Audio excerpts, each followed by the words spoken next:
Anael.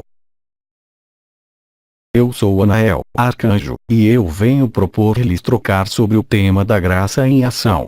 Mas, antes disso, eu lhes proponho um espaço de comunhão. Comunhão.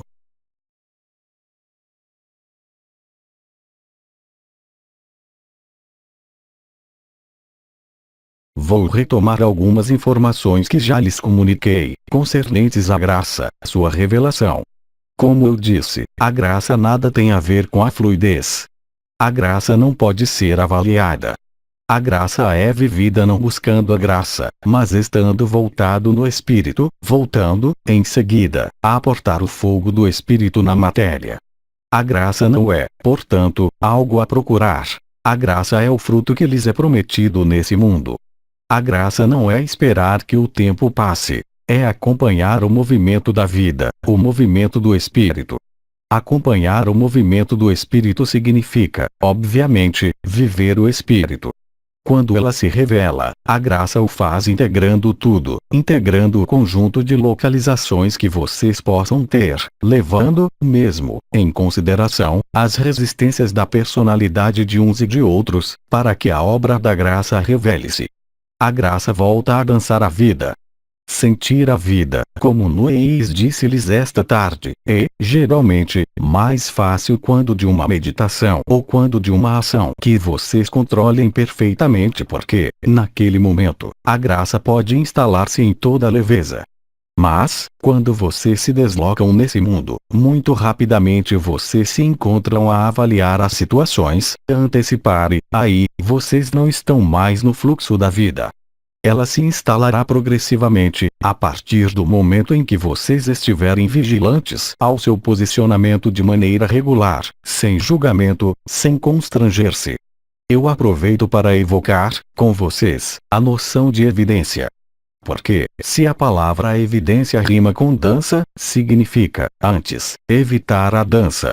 Quando há evidência, por exemplo, de que você existe situado nesse corpo, evidência de ser de tal ou tal nacionalidade, evidência de ser um homem ou uma mulher, todas as evidências colocam-no em uma forma de crença e de pilotagem automática de sua personalidade. Aí está porque, há algum tempo, Raul Mikhail Ivanov aconselhou-os a revisitar tudo, para verem, por si mesmos, o que está ao nível do fluxo da vida, no que lhes parecia evidência. Então, agora, antes de continuar a desenvolver meu monólogo, eu lhes proponho, se vocês têm questões concernentes ao desenvolvimento da graça, a respondê-las. Questão. Há uma diferença entre estar em estado de graça e a graça em ação. Resposta.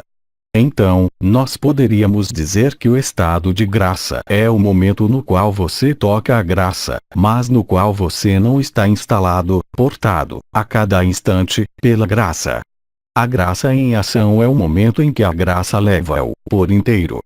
A graça é a ação e você dança a ação.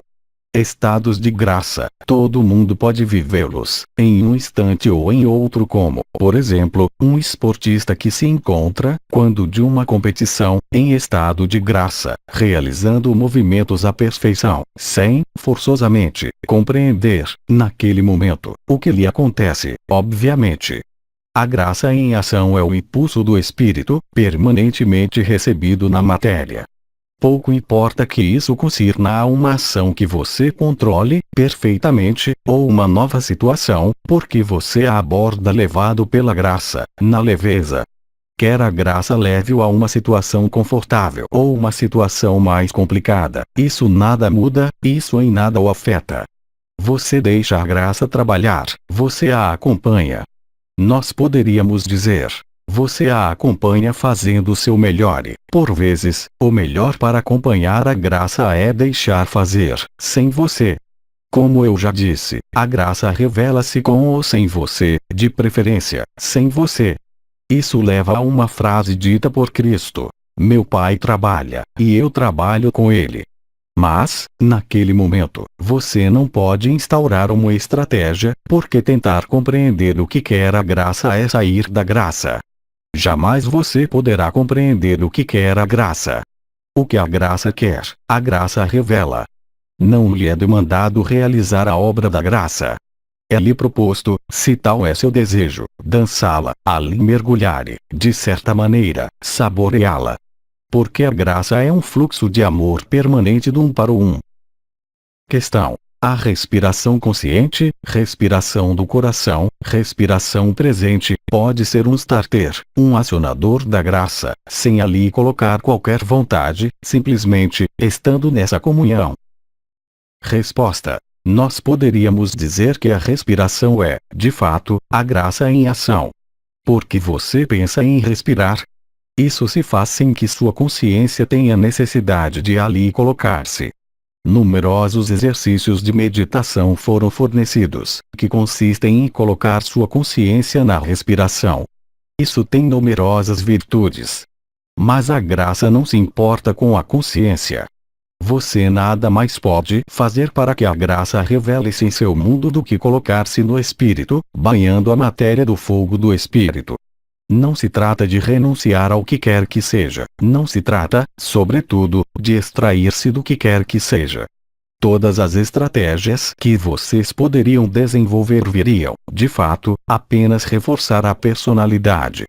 Nada mude de seus hábitos, no sentido que você não tem nem quis deixar sua família, nem quis deixar seu trabalho, nem quis deixar sua casa.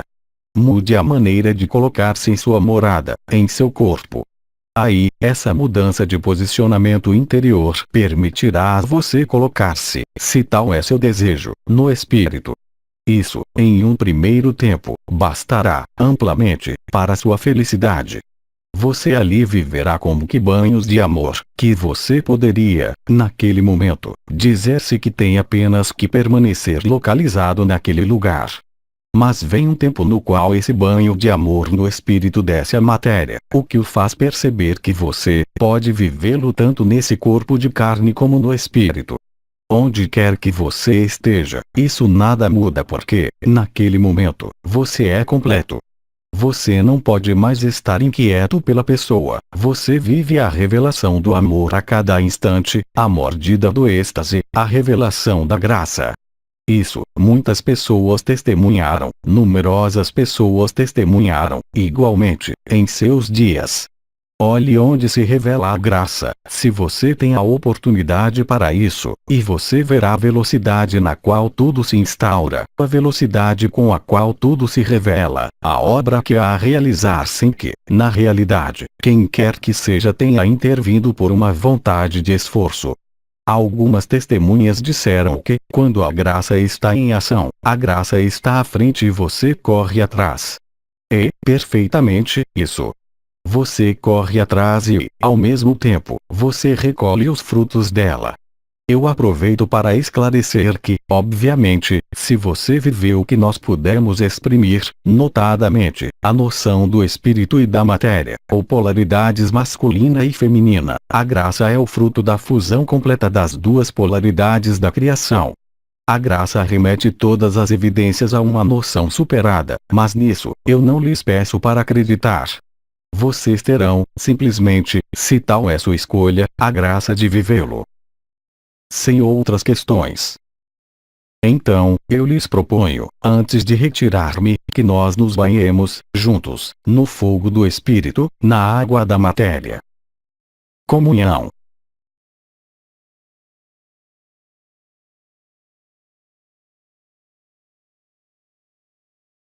Eu sou Anael, arcanjo. Eu os convido ao banho de graça.